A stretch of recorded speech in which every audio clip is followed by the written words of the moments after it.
Solid state मैं बहुत दिन पहले आपको बहुत सारे लेक्चर्स कंप्लीट कर चुकी हूँ। ये थी चैप्टर का हमने अपना बहुत सारे वीडियो देखा है।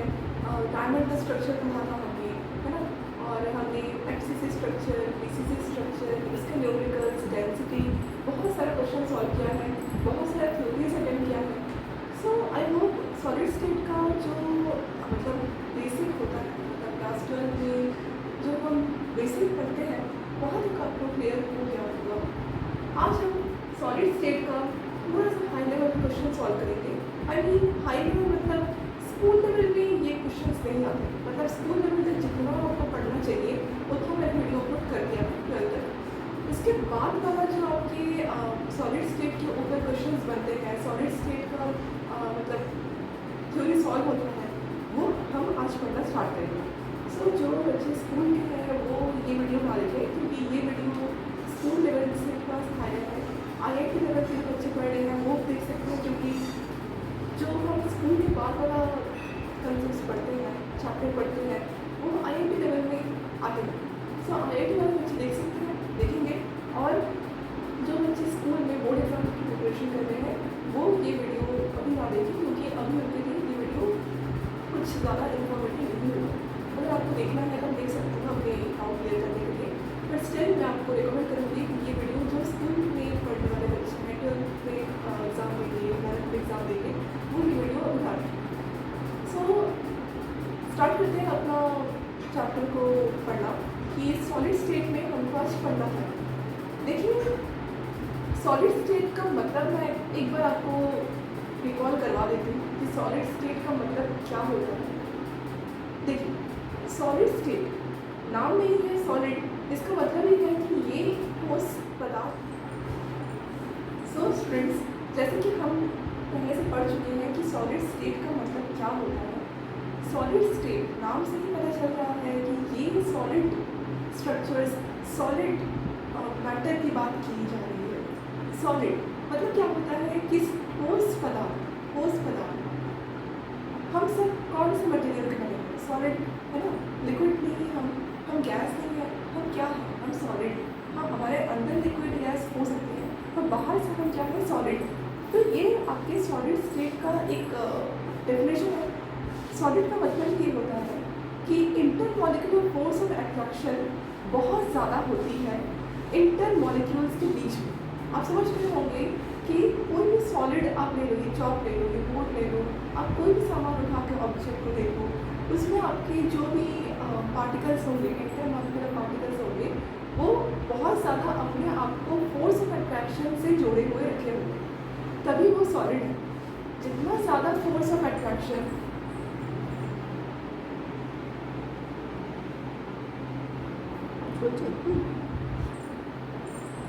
जितना ज़्यादा फोर्स ऑफ अट्रैक्शन उतना कम उनके बीच में स्पेस पाया जाता है। यही आपका डेफिनेशन होता है सॉलिड में। सॉलिड को लिक्विड के साथ कंपेयर करना, लिक्विड को गैस के साथ कंपेयर करना आपको आना चाहिए। जैसे हम सॉलिड को लिक्विड के साथ कंपेयर करते हैं, लिक्विड में सॉलिड से कम इंटरमॉलिक्यूलर फोर्स ऑफ अट्रैक्शन देखी जाती है। वहीं लिक्विड से गैस की बात करें तो उसमें एज कंपेयर टू लिक्विड और सॉलिड बहुत कम फोर्स ऑफ अट्रैक्शन है। तो हम यहाँ से एक चीज़ कंक्लूजन निकाल सकते हैं कि सॉलिड, लिक्विड, गैस में गैस का इंटरमॉलिक्यूलर फोर्स ऑफ अट्रैक्शन बहुत कम होता है, और जो सॉलिड में फोर्स ऑफ अट्रैक्शन होता है वो बहुत ज़्यादा होता है। बहुत ज़्यादा फोर्स ऑफ अट्रैक्शन होने के कारण सॉलिड में इंटरमॉलिक्यूलर स्पेस भी बहुत कम होता है। आप सोचो, प्रैक्टिकली अज्यूम करने की कोशिश करो, अगर ये सॉलिड है तभी तो हम इसको एक 3 डायमेंशन फॉर्म में देख रहे हैं, है ना। इसके बीच में अगर कम फोर्स ऑफ अट्रैक्शन रहता तो क्या होता? ये आपको अलग अलग दिखता, है ना। जैसे कि अगर मैं लिक्विड की बात करूँ, लिक्विड में आप देख सकते हो कि कोई भी अगर मैं उसको ऑब्जेक्ट में प्लेस करूँ, कोई भी कंटेनर में अगर मैं उसको डालूँ, तो क्या होगा? उसी कंटेनर के वॉल्यूम में अपने आप को ऑक्यूपाई करने की कोशिश करेगा, राइट। पर ये जो आप सॉलिड देख रहे हो, ये सॉलिड का जो वॉल्यूम है वो फिक्स्ड है, मतलब ये अपना वॉल्यूम चेंज नहीं करेगा अकॉर्डिंग टू कंटेनर वॉल्यूम। तो सॉलिड में ये प्रॉपर्टी होती है कि उसका वॉल्यूम फिक्स होता है, साथ साथ उसका मास भी फिक्स होता है। हाँ, मास सबका फिक्स होता है, पर वॉल्यूम चेंज होता है according to matter, state of matter. तो मुझे आपको ये बताना था सॉलिड क्या होता है, तभी तो आपको क्लियर होगा ना कि हम पढ़ किस बारे में रहे हैं। जब तक किसी चीज़ के बारे में आप एक रिकॉल ना करो कि एक्चुअल में ये होता क्या है, हम इसको हाई लेवल में क्यों पढ़ रहे हैं। पढ़ते हम बचपन में बहुत इजी चीज़ की, मतलब उस एज में वो थोड़ा सा हार्ड रहता है, पर होता बहुत ज़्यादा बेसिक है। पर बेसिक लेवल को एडवांस लेवल में ले जाने के लिए आपको बेसिक को भी समझना पड़ेगा कि एक्चुअल में उसको एडवांस में ले जाने की क्या ज़रूरत पड़ी, उसको हम और डिटेल में क्यों पढ़ रहे हैं, ये सब। राइट, सो स्टार्ट करते हैं हम सॉलिड स्टेट का एडवांस लेवल में क्वेश्चन सॉल्व करना। पहले मैं आपको थ्योरी समझा दूँगी, उसके बाद हम धीरे धीरे आराम से क्वेश्चन सॉल्व करना स्टार्ट करेंगे। ठीक है, ओके। सो पिछले वीडियो में मैंने आपको FCC, BCC, simple, lattice, crystal structure, unit cell, NaCl का स्ट्रक्चर, सेशन क्लोराइड का स्ट्रक्चर आपको क्लियर कर दिया। उसका प्लेलिस्ट है मेरे पास, सॉलिड स्टेट का प्लेलिस्ट मैंने अपलोड कर रखा है, पर वो मेरे दूसरे चैनल पे है। ये जो मैं आपको वीडियो आज बना के दिखा रही हूँ, मतलब बना के पेश करने वाली हूँ, ये दूसरे चैनल मतलब न्यू चैनल पर मैं अपना वीडियो अपलोड कर रही हूँ।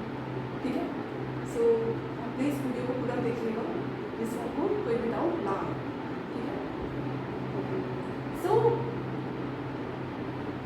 अगर 12th आपका क्लियर हो चुका तो आपको इतना तो क्लियर हो रहा होगा कि हम कोई भी सॉलिड स्ट्रक्चर जब पढ़ते हैं तो सॉलिड को हम एक्चुअल में सॉलिड के फॉर्म में नहीं पढ़ते, उसको हम क्रिस्टल के फॉर्म में पढ़ते हैं। अब कोई भी स्ट्रक्चर उठाओ अपने घर का, कोई भी ऑब्जेक्ट उठा के देखो, वो ऑब्जेक्ट पक्का किसी मटेरियल से बनी होगी। ठीक है, इंक्लूडिंग नमक, इंक्लूडिंग चीनी, and all of the object surrounding us is made up of some materials। अब वही मटेरियल को हम पढ़ते हैं दो प्रकार में, one crystalline solids, one amorphous solids. आपने पढ़ा होगा अमorphous क्रिस्टलाइन का डिफरेंस, बहुत बार ये एग्जाम में भी पूछ लिया जाता है। देखिए, अमorphous और क्रिस्टलाइन, इन दोनों का भेदभाव हमको पता होना चाहिए, मतलब दोनों में एक्चुअल डिफरेंस क्या है। क्यों हम क्यूबिक स्ट्रक्चर पढ़ते हैं, क्यूबिक ही नहीं हम बहुत सारे स्ट्रक्चर्स पढ़ते हैं 3D में, क्यों हम पढ़ते हैं वो उनके बीच में हमको एक अंदाज़ा होना चाहिए कि क्यों हम पढ़ते हैं अलग अलग 3D structures with respect to crystalline and amorphous. Right, ठीक है। अगर मैं आपको क्रिस्टलाइन सॉलिड का एक साधारण डेफिनेशन दूँ तो आपको मैं बता दूँ कि क्रिस्टलाइन सॉलिड ऐसे सॉलिड होते हैं, एक वीडियो बंद हो जाता है ना तो चलता है। सो क्रिस्टलाइन सॉलिड क्या होता है, क्रिस्टलाइन सॉलिड ऐसा सॉलिड होता है जो प्योर बनता है। मतलब आपको बता दूँ कि अमorphous ऐसे सॉलिड्स बनते हैं जो एक्चुअल में मिक्सड अप रहते हैं, जैसे कि आप ग्लास देखो, है ना, और आप देख सकते हो जो वुड रहता है, ये सब आपका अमorphous सॉलिड्स में आता है। ठीक है, पर अगर मैं क्रिस्टलाइन सॉलिड की बात करूँ, क्रिस्टलाइन सॉलिड इसमें आपको 4 प्रकार अलग से दिखेगा, जैसे आपके मॉलिक्यूलर बॉन्ड हो गया, है ना, आपका इसके अंदर ही मेटालिक बॉन्ड हो जाएगा, कोवैलेंट सॉलिड हो जाएगा, है ना, आयनिक हो जाएगा, आयनिक में नमक वगैरह आएगा, है ना, कोवैलेंट में जो हम हाइड्रोजन बॉन्डिंग के थ्रू आइस वगैरह से पढ़ते हैं, ये आपको क्या है, हाइड्रोजन बॉन्डिंग है ना, ये भी एक प्रकार का क्रिस्टलाइन में आता है। मतलब ये सब ट्रू सॉलिड्स हैं। आपको मैं बता दूं कि ये सब जो सॉलिड हम पढ़ते हैं, इनके नेचर को आप किसी भी टेम्परेचर पर आप अगर मेल्ट करवाने की कोशिश करो, है ना, तो ये एक्चुअल में नहीं होगा। मतलब फॉर एग्जांपल अगर मैं आपको कोई एक एग्जांपल दूँ, वो एक्चुअल में एक अपना टेम्परेचर को मानेगा। मतलब किसी भी आप टेम्परेचर पर उसको मेल्ट नहीं करवा सकते। ये क्रिस्टलाइन सॉलिड का एक बहुत अच्छा एग्जांपल है। पर जो अमorphous सॉलिड होता है वो एक रेंज ऑफ टेम्परेचर पर कटता है। ठीक है। तो आपको ये डिफरेंस पता होना चाहिए था, पता होना चाहिए। देन हम ये विल अंडरस्टैंड कि हम क्यों सॉलिड पढ़ते हैं, ठीक है। सो सॉलिड दो प्रकार का होता है, एक क्रिस्टलिन, एक एमरफस, एक क्रिस्टलिन, एक एमरफस। सो आज मैं आपको जो भी क्वेश्चन सॉल्व करवाने वाली हूँ वो क्रिस्टलिन सॉलिड के ऊपर ही होगा। क्यों?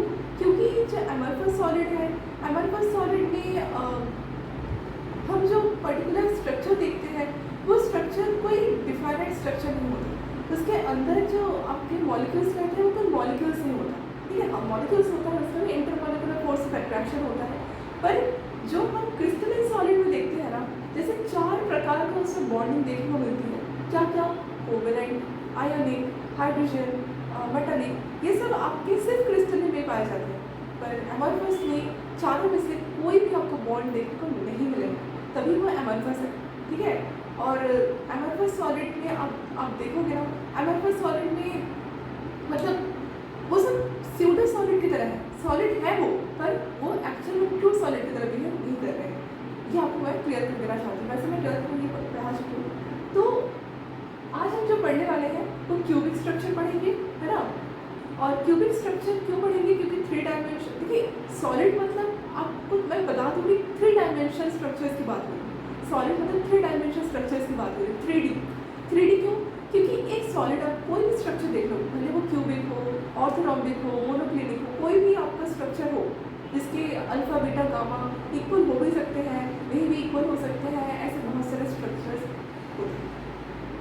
तो अगर आपको मैं कोई एक स्ट्रक्चर बता रही हूँ, जैसे कि सपोज मैं क्यूब का आपको एक 3 डायमेंशन फॉर्म ऑफ स्क्वायर बता रही हूँ, उसमें आपको क्या है, जो इंटरफेशियल एंगल है, जिस अल्फा बीटा गामा, वो किसके इक्वल है? 90 डिग्री की। मतलब alpha is equals to 90 degree, beta is equals to 90 degree, फिर gamma is also is equals to 90 degree. यही आपका क्यूब का प्रॉपर्टी। अगर मैं ऑर्थोरॉम्बिक की बात करूँ, मोनोक्लिनिक की बात करूँ, तो इनके स्ट्रक्चर्स में जो इंटरफेशियल एंगल्स रहते हैं, या फिर जो आपके आप बोल सकते हो कि एंगल्स रहते हैं अंदर, वो अलग अलग होते हैं, वो बिल्कुल एक दूसरे के इक्वल नहीं होते, ठीक है। सो ये मुझे आपको क्लियर करना था। तो आज हम जो अपना क्वेश्चन सॉल्व करने वाले हैं वो सब क्यूबिक के ऊपर ही करेंगे, क्योंकि क्यूब आपके बहुत ज़्यादा क्वेश्चन सॉल्व होते हैं। पहले क्यूब का पूरा प्रॉपर्टी पढ़ लीजिए, उसके बाद अगर टाइम बचा तो हम बाकी का स्ट्रक्चर सॉल्व करेंगे। वैसे ज़्यादातर बुक्स में, IIT लेवल के बुक्स में भी क्यूब का ही क्वेश्चन सॉल्व करवाया जाता है, ये क्यूब बहुत कॉमनली यूज़ हो रहा है, ठीक है। अच्छा, सो ये जो पर्टिकुलर आपका जो सॉलिड होगा मतलब क्यूब में, वो क्यूब आपका इसलिए ले रहे हैं क्योंकि क्यूब में स्ट्रक्चर अच्छे से देखने को मिलता है ना। जैसे क्यूब कैसे दिखता है, मैंने आपको पढ़ाया था क्यूब का, ये आपका पर्टिकुलर क्यूब है।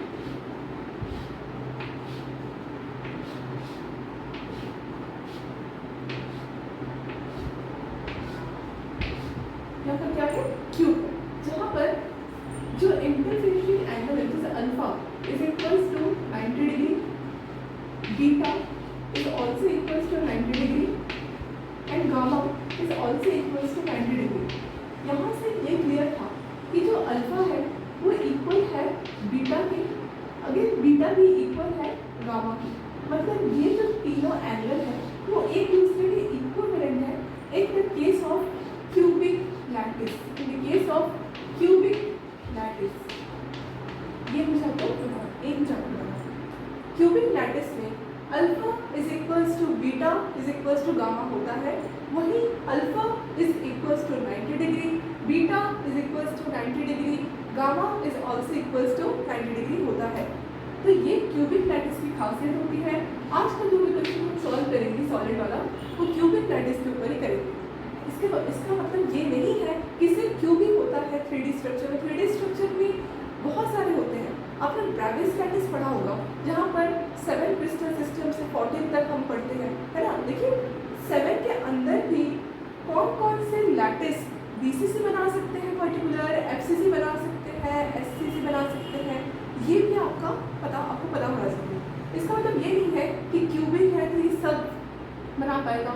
हाँ, मैंने आपको क्यूबिक का पढ़ा रखा है कि वह एक्चुअली सभी बना सकता है, प्रिमिटिव भी, बॉडी डायगोनल भी, बॉडी भी और HCCB सभी लगभग बना सकते हैं।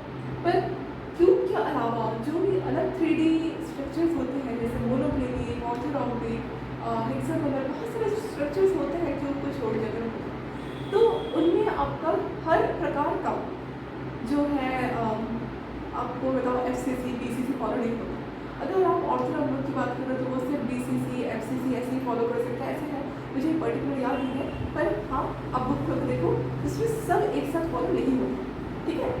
सो आज का वीडियो में हम क्यूबिक लैटिस का क्वेश्चन सॉल्व करने वाले हैं, मैं बता दूँ। और इतना मैंने क्लियर कर दिया कि सब इक्वल है जिसके 90 डिग्री थे, ठीक है। तो बहुत इजीली हम अपना रोटेशन करके रोटेशन वाला क्वेश्चन क्या है सॉल्व कर सकते हैं, ठीक है। काम करते हैं मैं आईआईटी दे देती हूँ, इससे आपको पहुँचा हूँ कि हम सॉल्व किसका करते हैं आईआईटी, ठीक है। आईआईटी क्लास चल रही है। अच्छा, अब इसमें हमको पढ़ना पड़ेगा कि हम कौन कौन का एग्जाम्पल देख सकते हैं। देखिए NaCl तो देखेंगे क्योंकि वो एक क्या है क्रिस्टल लैटिस है ना। अच्छा, और आप सेशन क्लोराइड ये सब सॉल्ट वगैरह देख सकते हैं जो कि आयनिक बॉन्ड के आयनिक सॉलिड वाले एग्जाम्पल्स आ सकते हैं। कोवलेंट का भी आप देख सकते हो। ज़्यादातर क्या होता है कि कोवलेंट सॉलिड के पहले हम क्या करते हैं, कोवलेंट बॉन्ड को बहुत बार जो हम आज के चैप्टर में पढ़ेंगे ना वो सब आपका सेम टू सेम मतलब जो हाइड्रोकार्बन वाले चैप्टर है ना, जैसे मीथेन, इथेन, ये सब में भी फॉलो होते हैं। जैसे अगर आपको मैं एक क्विक बताऊँ कि एक्चुअल में हम आज पढ़ेंगे क्या।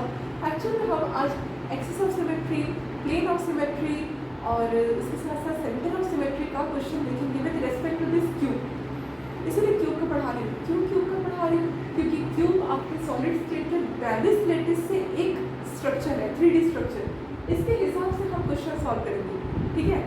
अब अगर आपको डाउट हो कि हम इसके एग्जाम्पल कौन सा लें, इसके अंदर आप मतलब बहुत बार होता है ना कि NaCl का हम कौन सा वाला स्ट्रक्चर बनाए, सेशियम क्लोराइड का कौन सा वाला स्ट्रक्चर बनाए, मैंने आपको पढ़ा रखा है। तो पर्टिकुलर हम क्यूब का क्यों बनाते हैं, क्योंकि NaCl में FCC होता है ना, और प्रिमिटिव होता है, ऐसे होता है। इसीलिए हम उसको इजीली क्यूब में देख सकते हैं क्योंकि क्यूब एक one of the 3 dimensional structure है जो कि ब्रैविस लैटिस के अकॉर्डिंग FCC, BCC सब दिखा सकते हैं। तो क्यूब में बहुत इजीली हम FCC, BCC दिखा सकते हैं। इसीलिए हम क्यूब में NaCl का स्ट्रक्चर ड्रॉ करते हैं। इसका मतलब ये नहीं है कि NaCl मतलब क्यूब होता है ना। आपका कोई अलग आप एक मटेरियल ले लो, सॉलिड ले लो, ट्रू सॉलिड ले लो, उसका कुछ अलग होता है। हाँ, अगर उसमें अलग आपका FCC, BCC होगा तो उसके अकॉर्डिंग हम उसका अलग स्ट्रक्चर बना के उसके फॉलो के अकॉर्डिंग देख सकते हैं, ठीक है। सो ये आपका एक सिंपल मैं एक डेमो दे रही थी कि कैसे आपको पढ़ना। तो स्टार्ट करते हैं हम एक्चुअल पॉइंट पे आना कि हमको पढ़ना क्या है। देखिए हमको आज पढ़ना है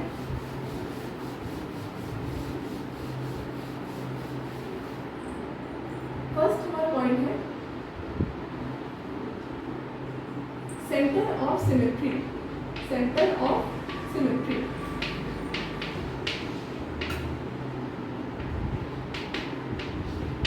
ये हमारा फर्स्ट पॉइंट है, फर्स्ट पॉइंट सॉलिड स्टेट में।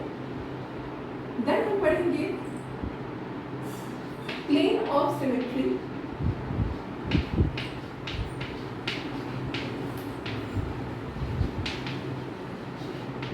Plane of symmetry second point. Third point है axis of symmetry. Axis of symmetry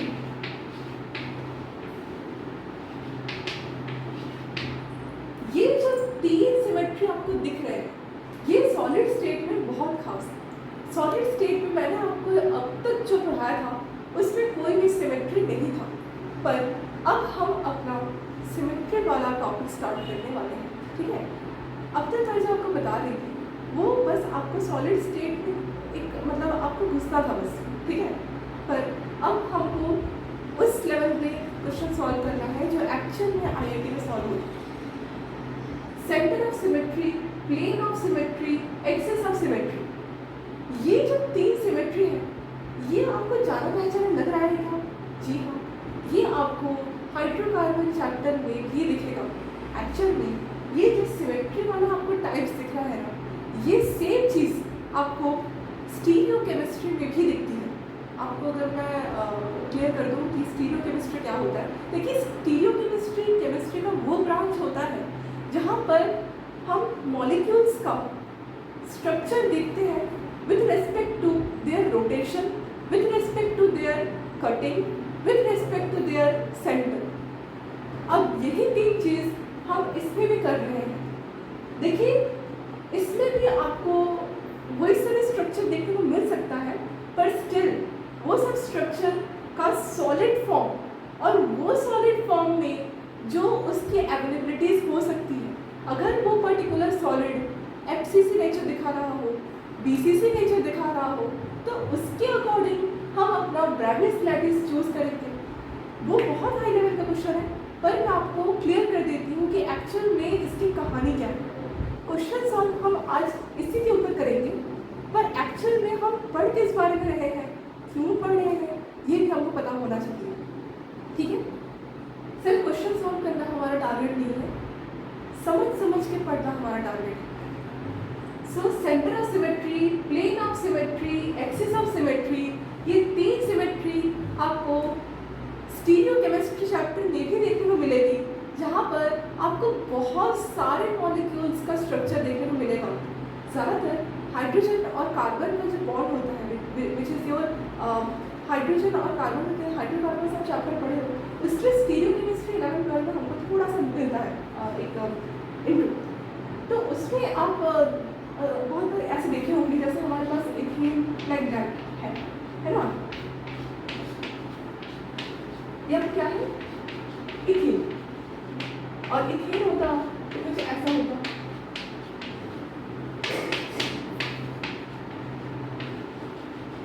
तो ये सब अब क्या है, एल्काइल्स, एल्काइल ग्रुप। तो अगर मैं इस इथीन वाले स्ट्रक्चर की बात करूं, इथीन वाले स्ट्रक्चर की बात करूं, तो इसमें भी अगर सिर्फ इस वाले मॉलिक्यूल की बात करूं, मैं सॉलिड की बात नहीं कर रही हूँ। अगर ये सॉलिड हुआ तो ये कुछ पर्टिकुलर आपका कोवलेंट बॉन्ड या कुछ आपको दिखाएगा, है ना, इन फ्यूचर सॉलिड के तौर पर अगर मैं सिर्फ सॉलिड को छोड़ के बात करूँ, तो इसमें पर्टिकुलर आपको कौन कौन सी एक्सिस ऑफ कौन कौन सी सिमेट्री दिख रही है, ये हमको पता होना चाहिए। ये हमारा आज का टारगेट नहीं है पढ़ना, तो भी मैं आपको क्लियर कर देती हूँ, क्योंकि डाउट आता है कि एक्चुअल में हम ये जो सिमेट्री पढ़ते हैं, ये सेम चीज़ तो हम स्टीरियो केमिस्ट्री में पढ़ते हैं, ये दोनों में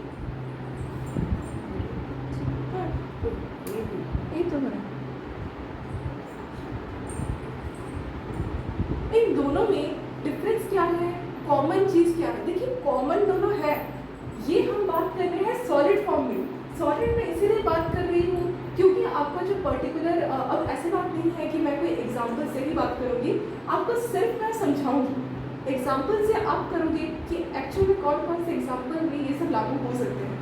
आपको मैं सिर्फ समझा रही हूँ कि एक्चुअल में बेसिक कितना क्या होता है। ठीक है, अच्छा, तो अगर आप ये वाला स्ट्रक्चर देखोगे, ये कोई पर्टिकुलर सॉलिड नहीं है। अगर ये सॉलिड होता तो पहले हमको इसका नेचर देखना पड़ता है, ये एफसीसी है, बीसीसी है क्या, उसके बाद हम इसका ब्रेवियस लैटिस चूज करते, ये क्यूब में आएगा, मोनोक्लिनिक में किस में आएगा, उसके अकॉर्डिंग हम इसका क्या देखते, सिमेट्री देखते। ठीक है, सिमेट्री क्यूब के अकॉर्डिंग आज का हमारा टारगेट है। सिमेट्री अलग अलग स्ट्रक्चर के अलग अलग होते हैं। ठीक है, अगर मैं आपको बताऊं कि एक्चुअल में ये सिमेट्री जो है ये क्यूब के अकॉर्डिंग कितना होता है, 23 होता है। कितना होता है, 23 होता है। अब हम पूरा समझेंगे कि 23 कैसे होता है। ऐसे नहीं है कि 23 होता है, हो गया याद करने के, 23 को पूरा समझना हमारा टारगेट है। ठीक है, तो जैसे कि मैं आपको बता रही थी कि ये इथीन में हम कैसे देखते थे, पर्टिकुलर सॉलिड नहीं है। ठीक है, ये मॉलिक्यूल है बस। ठीक है, ये एक एल्काइल स्ट्रक्चर है जहाँ पर मैंने इथीन लिया है। अब इस इथीन को मुझे क्या करवाना पड़ेगा, सिमेट्री चेक करना पड़ेगा। स्टीरियो केमिस्ट्री का छोटा सा एक इंट्रो है। स्टीरियो केमिस्ट्री को पढ़ने के लिए आपको पहले अच्छे से पढ़ना पड़ेगा बुक को, उसके बाद आप इस बुक के अकॉर्डिंग वीडियो देखेंगे आपको समझने के लिए, उसके बाद आप प्रैक्टिस करते करते आगे। स्टीरियो केमिस्ट्री इतना ईजी नहीं होता जितना लगता है। आपको बहुत ज़्यादा अपना माइंड को 3 डायमेंशनल मूव करवाना पड़ेगा, उसके बाद ही आप ये सिमेट्री सॉल्व कर सकते हैं। ठीक है, देखिए इथीन में अगर मैं आपको सिमेट्री बताऊँ तो ये सब सिमेट्री इथीन में भी होता है।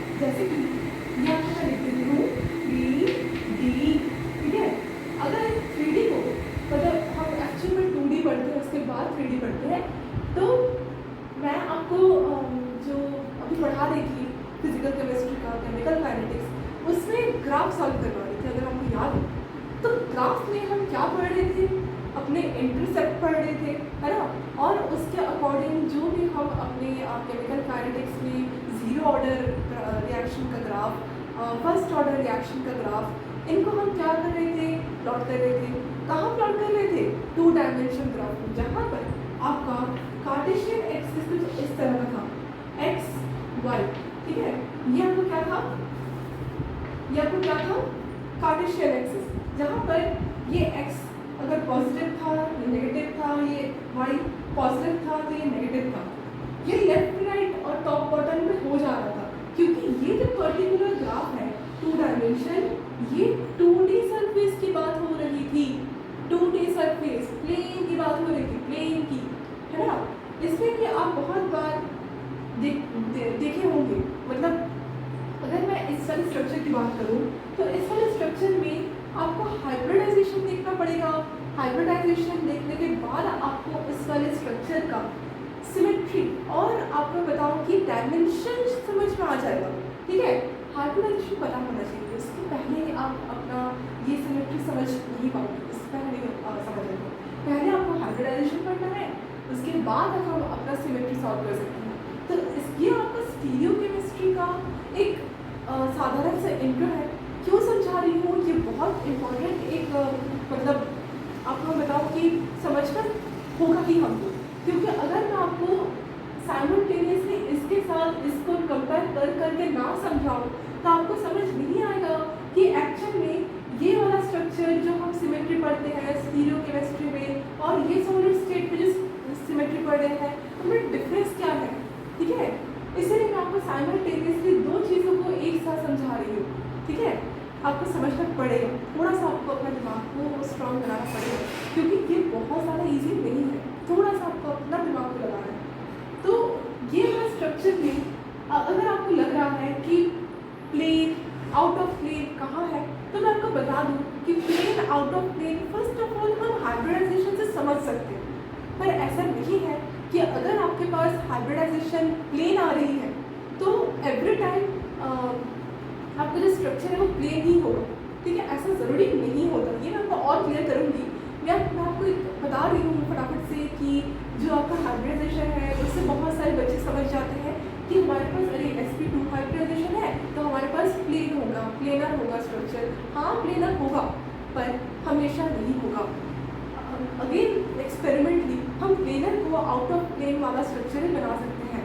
मतलब अगर आपको ये सब लग रहा है कि sp2 हाइब्रिडाइजेशन है, हाँ है, यहाँ पर एक सिग्मा बॉन्ड इधर, एक सिग्मा इधर, एक सिग्मा इधर, 3 steric number, it is an sp3 hybridised, but यहाँ पर sp2 hybridised, but sp2 hybridised होने का मतलब ये नहीं है कि आपका जो यहाँ हाइड्रोजन है वो एवरी टाइम प्लेन में ही एग्जिस्ट करेगा, प्लेन से आउट ऑफ भी हो सकता है, ये एक्सपेरिमेंटली होगा। पर अभी मैं आपको अभी के लिए बता देती हूँ कि अभी ये प्लेन में ही है, ठीक है, ये प्लेन में ही है, कहाँ है, प्लेन में है। अब ये सिमेट्री समझने के लिए हमको प्लेन और आउट ऑफ प्लेन की बात करना होगा, तभी हमको सिमेट्री 3 डायमेंशन में समझ आएगी। मैं आपको बार बार रिपीट कर रही हूँ कि 3 डायमेंशन में हम सिमेट्री पढ़ते हैं, सिमेट्री हम 3 डायमेंशन में पढ़ते हैं, सिमेट्री हम 3 डायमेंशन में पढ़ते हैं। इसीलिए हमको एवरी टाइम सिमेट्री को समझने के लिए 3 डायमेंशन स्ट्रक्चर का इस्तेमाल करना पड़ता है।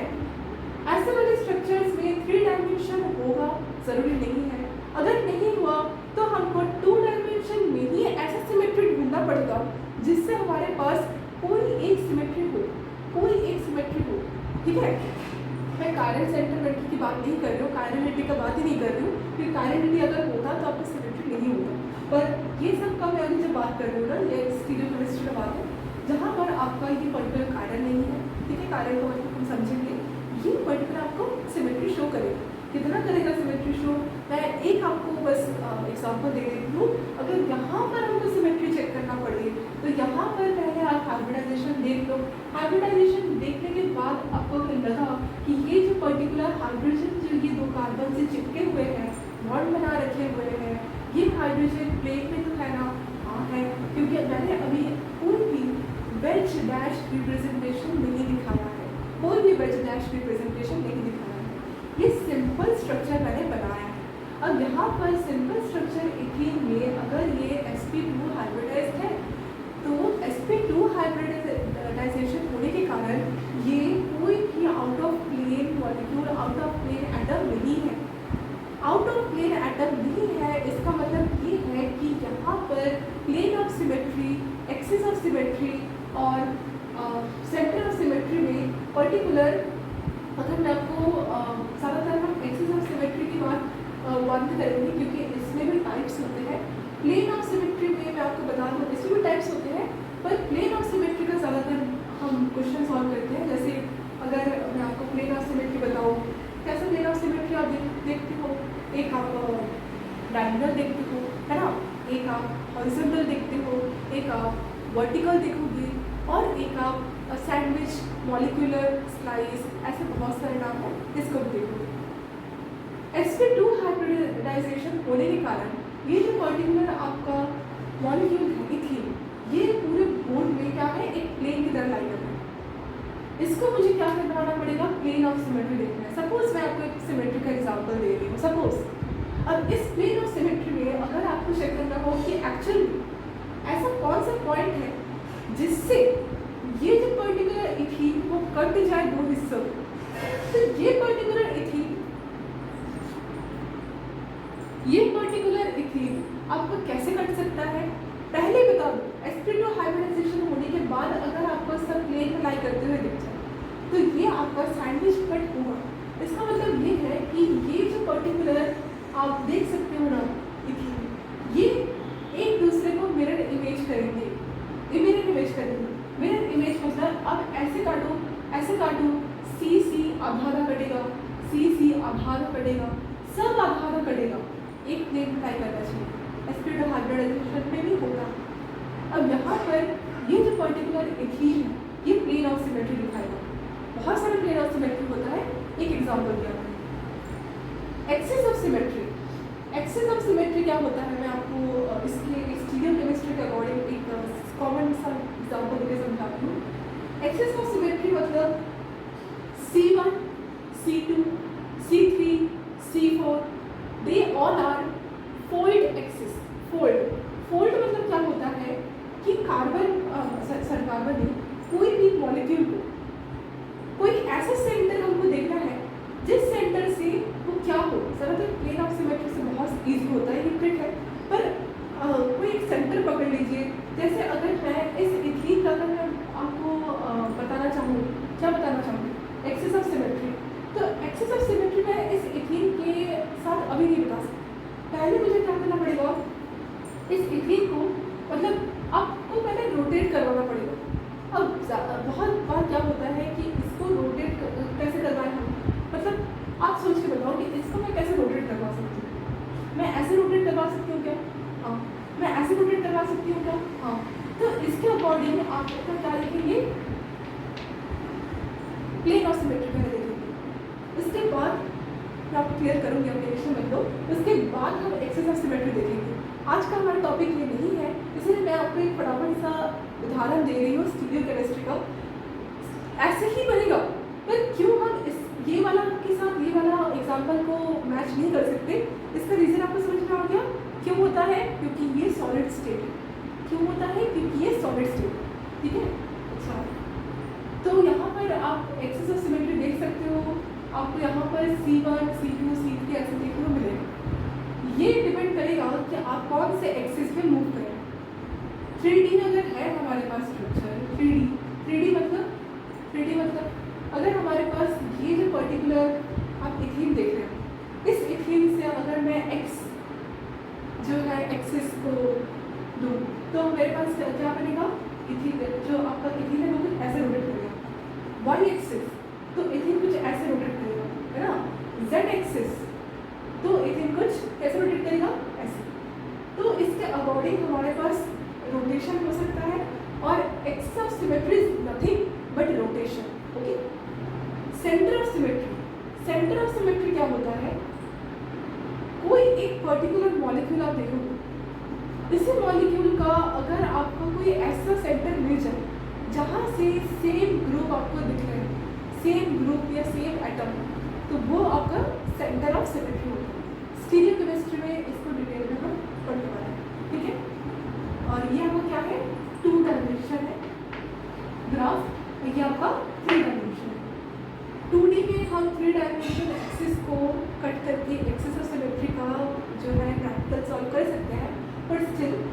बता दूँ कि 3D में अगर आपको प्लेन ऑफ सिमेट्री देखनी हो तो आपको सारी सी बात है 3 डायमेंशनल स्ट्रक्चर। ज़्यादातर स्टीरियो केमिस्ट्री में veg dash representation is one of the very important topic for your chemistry. Maths की बात नहीं करेंगे, मैथ्स में हम क्यूब से काम चलेंगे। क्यूब वाले में मैथ्स का ही काम है, ठीक है।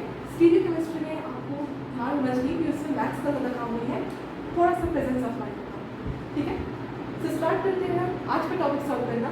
हमको आज के टॉपिक में क्यूबिक लैटिस किस तरह से क्या होता है, centre of symmetry, weight of symmetry, axis of symmetry देखा जाता है, ठीक है। मिला दूँ ना, पहले हम सॉल्व करेंगे सेंटर ऑफ सिमेट्री क्यूब, ठीक है।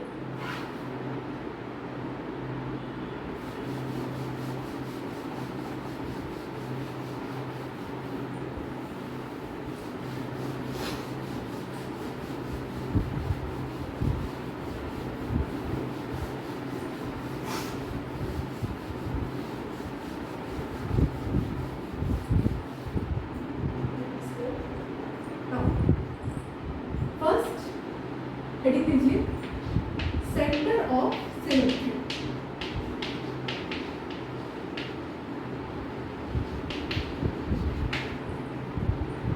पहले तो हमको एक क्यूब बनाना पड़ेगा, मस्ट क्यूब बनाइए।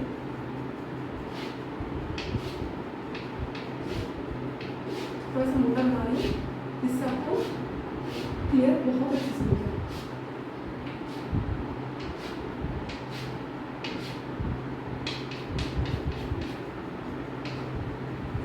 ये अब क्या है, क्यूब, ठीक है। Cube is nothing but 3D structure of square. Planar surface होता है स्क्वायर, जहाँ पर XY एक्सिस होते हैं। XY एक्सिस को हम कोऑर्डिनेट सिस्टम मैथ्स की बात करें, कोऑर्डिनेट सिस्टम में क्वाड्रेंट के रूप में पढ़ते हैं। वही हम 3 डायमेंशन में XYZ पढ़ते हैं, है ना। XYZ दिखता कुछ ऐसा है। अगर आप इसको इस साइड मूव करके बनाना चाहो तो ये कुछ इस तरह दिखेगा। दोनों एक दूसरे के इक्वल हैं। अगर आप ऐसा वाला स्ट्रक्चर देख रहे हो कहीं, तो इसका मतलब ये है कि यहाँ पर जो XYZ एक्सिस है, मान लो कि इसको मैं X मान लूँ, इसको Y, इसको Z, है ना। अगेन यहाँ पर भी सेम आप सोचो, इसको मैंने X माना, इसको मैंने Y माना, इसको मैंने Z माना। XYZ ज़्यादातर ऐसे ही मानते हैं सर, मैथ्स की बात करें XYZ। तो यहाँ पर आपको ये जो पर्टिकुलर स्ट्रक्चर दिख रहा है, ये 3 डायमेंशन फॉर्म है। किसका, किसी भी आप 3 डायमेंशन स्ट्रक्चर बताओ, ये सिस्टम तो आपको दिखेगा। ये सिस्टम क्या है, 3 डायमेंशन ग्राफ, जहाँ पर आपको ऑक्टेट रूल फॉलो करना पड़ता है। ऑक्टेट जैसे हम मैथ्स में क्वाड्रेंट करते हैं ना, इसमें भी ऑक्टेट होता है, ठीक है। सबका प्लस माइनस माइनस माइनस ऐसे 3 सिस्टम होते हैं, ये हम पढ़ेंगे। अगर मैं आपको इसके अकॉर्डिंग फिजिक्स का क्वेश्चन सॉल्व करूँ, मतलब फिजिक्स में आते हैं, केमिस्ट्री में हाई लेवल में, तो इसमें हम मैथ्स नहीं देखते, अभी नहीं देखते। अभी हम लोग सिंपल इसके स्ट्रक्चर को पता होना चाहिए कि होता कैसे। अब देखिए, बहुत बार स्टूडेंट्स को ये समझ नहीं आता कि ये जो 3 डायमेंशन स्ट्रक्चर है वो एक्चुअल में होता कैसा है। बचपन में मैं सोचती थी कि ये एक आपका होगा कुछ टॉप बॉटम, मैं ऐसे सोचती थी, और ये जो पर्टिकुलर एक्सिस है ये शायद टेढ़ा कहीं जा रहा होगा, है ना। इसको मैं टेढ़ा समझती थी। इतना समझ नहीं आता मुझे कि एक्चुअल में ये टेढ़ा नहीं है, ये क्यूब है जिसको हमने थोड़ा सा रोटेट करके दिखाया है। क्यूब को रोटेट करके क्यों दिखाया, क्योंकि हमारे पास एक प्लेन है।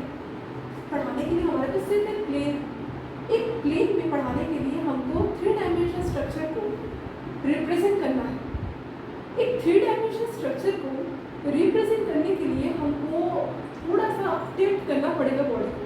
किस बॉडी को, 3 डायमेंशनल बॉडी, क्योंकि एक 2 डायमेंशनल प्लेन में ये 3D स्ट्रक्चर को रिप्रेजेंट करना है तो इसका मतलब ये नहीं है कि ये आपको कोई एक चपटा सा टेढ़ा सा कुछ है, नहीं। एक्चुअल में इसको अगर मैं आपको आप ऐसे सोचो कि बोर्ड से आप ये क्यूब को बाहर निकालोगे। अब ये क्यूब को अगर मैं आपको हाथ में दिखाऊँ, अब क्यूब क्या होता है? क्यूब आप अगर आपके पास रूबिक्स क्यूब है तो आप उसको देख सकते हो, है ना। आप सिंपल कोई बुक भी देख सकते हो, जैसे मेरे पास ये बुक, ये बुक आपका क्या है? ये बुक आपका क्या है? एक, हाँ, ये आपका पर्टिकुलर क्यूब तो नहीं है, पर क्यूबॉइड। अब क्यूबॉइड हो, क्यूब हो, तो 3D, इसमें भी एक्स वाई जेड एक्सिस होगा। अब एक्स वाई जेड एक्सिस होगा कैसे? देखिए, ये आपको क्या है? एक प्लेन, ठीक है, ये आपका एक प्लेन है, पर यहाँ से आपको प्लेन दिख रहा है, पर एक्चुअल में ये तो मोटा सा बुक है ना, इसका लेंथ, ब्रेड्थ, हाइट सब कुछ है। तो यहाँ पर अगर मैं कोई एक पर्टिकुलर पॉइंट को, कॉर्नर को ओरिजिन मानूँ, ठीक है, अगर मान लो कि ये वाला पॉइंट मैंने ओरिजिन माना, तो इस ओरिजिन के रेस्पेक्ट पे, इस ओरिजिन के रेस्पेक्ट पे ये वाला एक्सिस, ये वाला एक्सिस आपका मान लो एक्स एक्सिस या वाई एक्सिस है। वाई एक्सिस अगर ये हुआ तो इसके रेस्पेक्ट में ये जो पर्टिकुलर आपको एक्सिस दिख रहा है नीचे जाता है, ये आपका क्या है? एक्स एक्सिस है। अब एक्स एक्सिस है, वाई एक्सिस है, यहाँ तक क्लियर हो गया होगा आपको। एक्स एक्सिस, वाई एक्सिस, इसको थोड़ा सा दिखाते हैं। X axis, Y axis, X axis, Y axis, समझो ऐसे। अब यहाँ पर अगर आपको कोई एक ऐसा लाइन दिख जाए, ये वाला एक्सिस, इसका मतलब ये नहीं कि यहाँ से कुछ टेढ़ा सा निकल रहा है, इसका मतलब ये नहीं।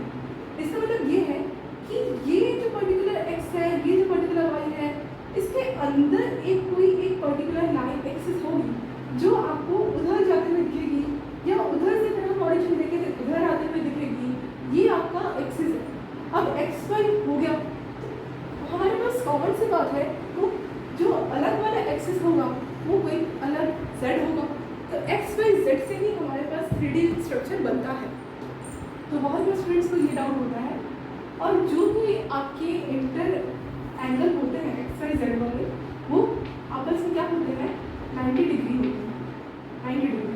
दे all are in distance of 90 degree, मतलब they all are actually mutually perpendicular with each other, ठीक है।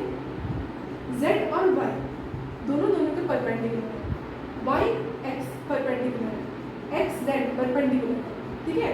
देख ऐसे रहा है, पर एक्चुअली ऐसे है नहीं, ये कुछ ऐसा है, ठीक है। और यहाँ पर अगर आपको कोई देखे, वो भी आपका 90 डिग्री होगा, तो यही आपका पर्टिकुलर एंगल बनेगा, और यही आपका पॉजिटिव एक्सिस है। पॉजिटिव भी दिखा दी मैं। अगर y के उधर अगर मैं कहूँ, उधर मतलब इसके साइड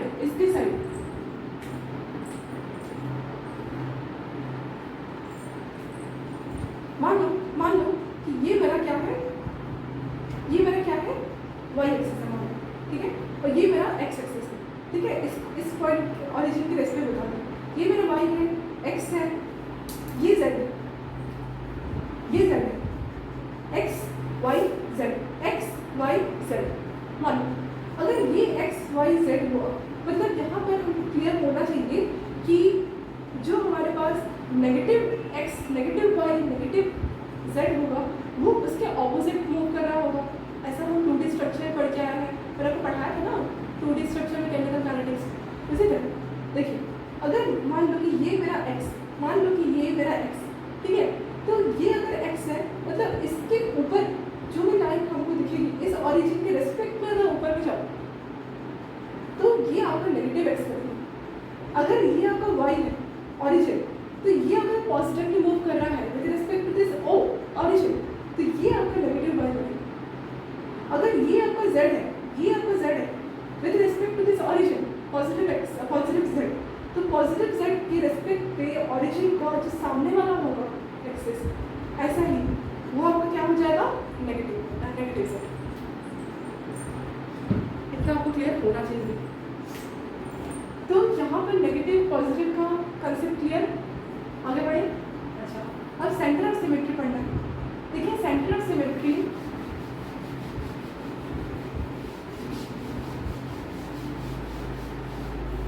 जब आपको हर चीज़ क्लियर करवाना पड़ेगा, क्योंकि डाउट होता है। देखिए, सेंटर ऑफ सिमेट्री को मैंने अभी आपको क्लियर किया था कि कोई ऐसा सेंटर बॉडी का ये आपका क्या है, क्यूबिक बॉडी। क्यूबिक बॉडी का कोई ऐसा सेंटर जहां से आपका क्या हो जाए, सब एटम, मतलब मान लो कि यहाँ से अगर कोई एक एटम हुआ तो ये एटम आपको क्या हो जाएगा, सेम डिस्टेंस कहते हैं, ये वाला पर्टिकुलर सेंटर सिमेट्री सेंटर, और यहाँ से अगर कोई एक एटम रहा तो उसमें भी सेम, मतलब यहाँ पर भी सेम एटम आ रहे हैं, इसी डिस्टेंस पे यहाँ पर भी सेम एटम आना चाहिए। जैसे बॉडी डायग्राम समझ लो, बॉडी डायग्राम क्या होता है, हम एक क्यूब में ऐसा एक पॉइंट खींचते हैं जहाँ से हमको इक्विवेलेंट डिस्टेंस मिले, और वही डिस्टेंस के रिस्पेक्ट में जो सेंटर होगा, है ना, वो भी आपको पता होना चाहिए कि सेंटर है और जो आपका इक्वल डिस्टेंस है उसमें सेम एटम आ रहा है क्या। अगर यहाँ से अगर मुझे कोई इक्वल डिस्टेंस दिख रहा है, कोई फंक्शनल ग्रुप या फिर कोई एक एटम सेम, तो उसी के रिस्पेक्ट में मुझे सेम एटम उसी इक्वल डिस्टेंस में ऑपोजिट साइड में भी होना पड़ेगा, तभी सेंटर ऑफ सिमेट्री स्टीरियोकेमिस्ट्री का वर्ड है। अगर क्यूब के रिस्पेक्ट में बोलो तो क्यूब में हम कोई फंक्शनल ग्रुप वगैरह तो नहीं डिस्कस करेंगे, पर हाँ हम एटम डिस्कस कर सकते हैं। अब एटम डिस्कस कहाँ करेंगे, जहाँ हमारे पास एग्जाम्पल होगा, है ना। अलग अलग एग्जाम्पल में जाहिर सी बात है अलग अलग स्ट्रक्चर्स आएंगे, अलग अलग लैटिस आएंगे, उसके अकॉर्डिंग अलग अलग आपका क्या बन जाएगा, अलग अलग क्या बन जाएगा, सिमेट्री बन जाएगा। ठीक है, ऐसा नहीं है कि हर मॉलिक्यूल में हर सिमेट्री प्रेजेंट रहता है, अलग अलग मॉलिक्यूल में अलग अलग सिमेट्री का टाइप्स होता है, सिमेट्री भी काउंटिंग में अलग, ठीक है। सो ये जो आपका पर्टिकुलर पॉइंट है जहाँ से आपका सेंटर में इक्वल डिस्टेंस में इक्वल एटम्स मिलते हैं, वो पर्टिकुलर सेंटर आपको क्या कहलाता है, सेंटर ऑफ सिमेट्री। तो यहाँ पर आपको ये उन लेना है, तो आपको लिख के दिखा देती हूँ। When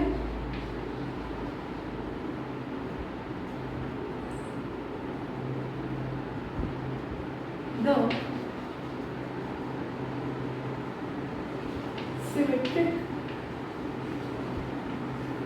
line is present on the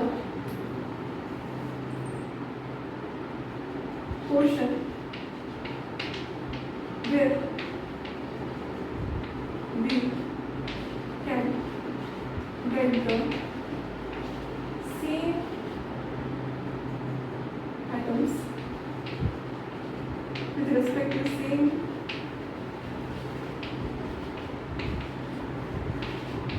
distance is called center of symmetry। COSP बोलते हैं इसको शॉर्ट, क्या बोलते हैं,